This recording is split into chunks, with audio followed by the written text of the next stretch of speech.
Halo,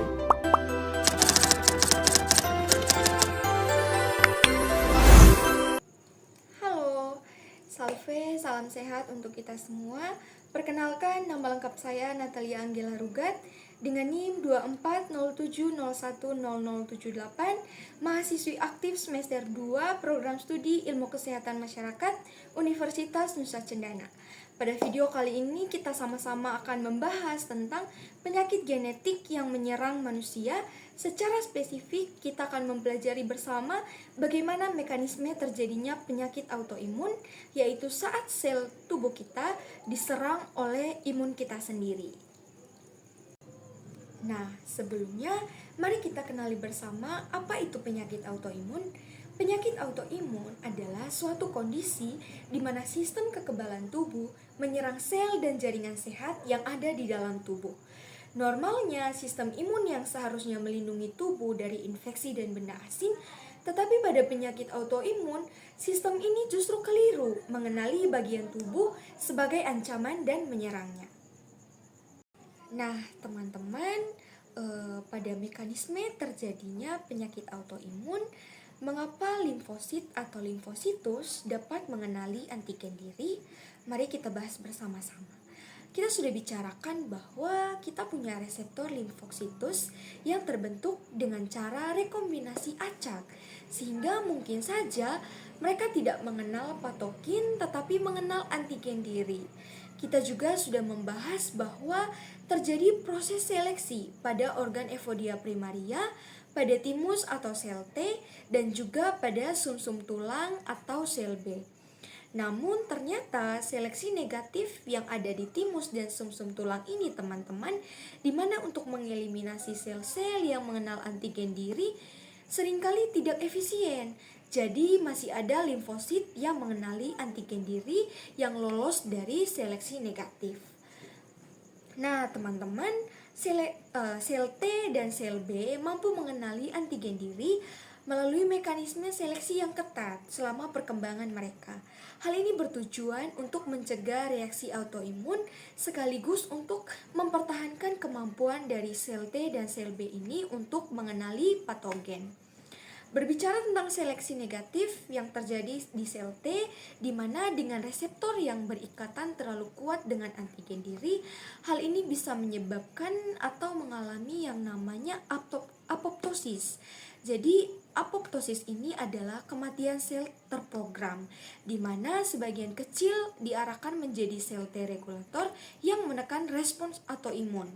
Lalu, ada pun yang dilakukan oleh sel epitel timus meduler, di mana hal ini sel epitel timus meduler mengekspresikan berbagai antigen jaringan melalui protein aire. Lalu ada pun mekanisme pada sel B di sumsum tulang. Pada sel B ini teman-teman terjadi yang namanya seleksi reseptor BCR, di mana sel B dengan reseptor yang bereaksi kuat terhadap antigen diri mengalami yang namanya clonal deletion, di mana clonal deletion ini adalah penghapusan klon yang bisa juga menyebabkan yang namanya anergi atau ketidakresponsifan. Nah, hal inilah yang menyebabkan sel T dan sel B tadi teman-teman bisa lolos dari seleksi negatif yang begitu ketat yang terjadi pada atau mengapa limfosit atau limfositus tadi bisa mengenali diri begitu. Nah, dari mekanisme terjadinya penyakit autoimun ini juga teman-teman, seringkali sel imun kita mampu mengenali antigen diri. Mengapa demikian? Hal ini terjadi karena adanya antigen diri yang mirip dengan antigen patogennya. Dalam bahasa Inggrisnya sering dikenali atau sering juga disebut sebagai molecular mimicry. Nah, contohnya yang mungkin paling dikenal adalah infeksi Streptococcus grup A yang kemudian setelah patogennya tereliminasi, hal ini bisa menyebabkan demam rematik, di mana bakterinya masuk menginfeksi dan menghasilkan respon imun. Kemudian, respon imun mengeliminasi patogennya. Tapi setelah patogennya tereliminasi, justru sel imun kita menyerang jantung. karena antigen pada jantung tadi mirip dengan antigen pada Streptococcus. Jadi seringkali patogen itu juga bisa memicu terjadinya penyakit autoimun karena proses ini tadi teman-teman, adanya kemiripan antigen dengan antigen patogennya. Nah, teman-teman, adapun infeksi dan faktor lingkungan sebagai faktor risiko terjadinya perkembangan penyakit autoimun. Penyakit autoimun terjadi ketika sistem kekebalan tubuh menyerang sel dan jaringan sehat yang menganggapnya sebagai ancaman. Infeksi dan faktor lingkungan juga teman-teman dapat berperan aktif dalam memicu atau memperburuk penyakit autoimun melalui beberapa mekanisme. Yang pertama kita bahas tentang infeksi sebagai pemicu penyakit autoimun. Infeksi dapat menyerang sistem imun secara berlebihan atau menyebabkan reaksi silang. Seperti yang sudah kita jelaskan tadi terkait dengan molekular mimikri, di mana antigen patogen menyerupai jaringan tubuh sendiri, sehingga sistem imun itu keliru untuk menyerang jaringan sehat. Beberapa contoh hubungan antara infeksi dan penyakit autoimun itu meliputi ada yang namanya Epstein-Barr virus, di mana hal ini berhubungan dengan lupus, terus ada pun multiple sclerosis, terus ada juga rheumatoid arthritis. Lalu ada yang namanya Coxsackie-virus, di mana hal ini diduga terkait dengan diabetes tipe 1. Lalu ada pun contoh yang lain yaitu sitomegalovirus, di mana hal ini berpotensi memicu skleroderma dan lupus. Lalu yang kedua kita akan membahas tentang faktor lingkungan sebagai resiko autoimun. Selain infeksi yang berperan aktif tadi teman-teman, ada pun faktor lingkungan yang juga berperan dalam meningkatkan resiko terjadinya penyakit autoimun.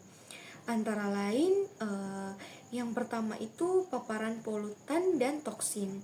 Hal ini bisa terjadi melalui rokok dan polusi udara, di mana rokok dan polusi udara ini bisa memperburuk penyakit seperti rheumatoid arthritis dan juga lupus. Terus adanya pestisida dan bahan kimia industri. Hal ini juga menjadi faktor risiko teman-teman, karena hal ini diduga berhubungan dengan skleroderma dan juga lupus. Lalu selain paparan polutan tadi ada juga yang namanya radiasi UV, di mana hal ini bisa memperburuk lupus, erythematosus sistemik. Lalu selain radiasi UV ada juga pola diet atau mikrobiota usus, di mana ketidakseimbangan mikrobiota usus dapat memicu peradangan kronis yang berkontribusi pada penyakit autoimun seperti penyakit kolitis ulceratif. Lalu selain diet dan mikrobiota usus ada juga stres dan kurang tidur, di mana stres kronis dapat meningkatkan produksi sitokin proinflamasi. Hal ini bisa memperburuk kondisi autoimun.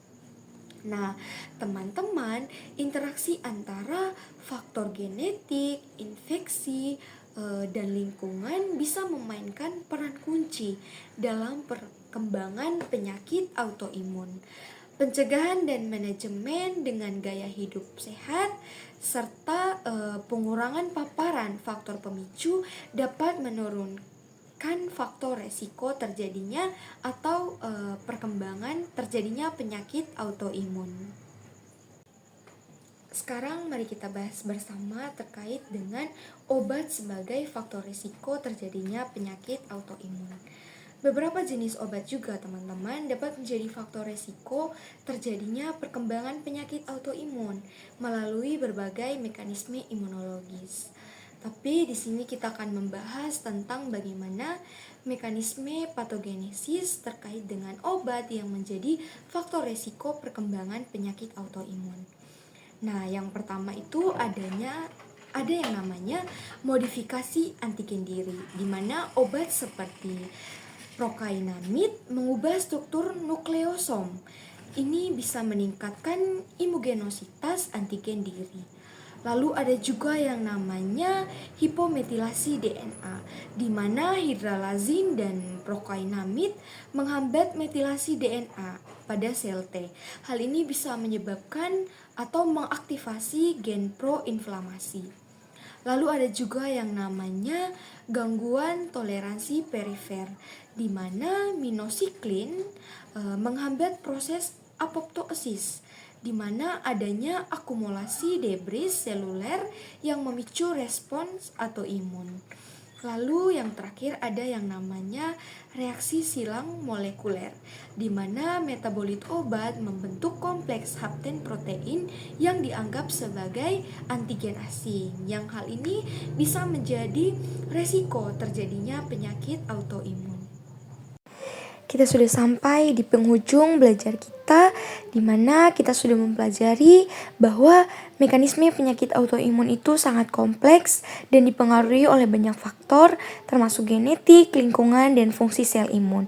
Semoga video kali ini dapat membantu kita dan semangat terus untuk belajar.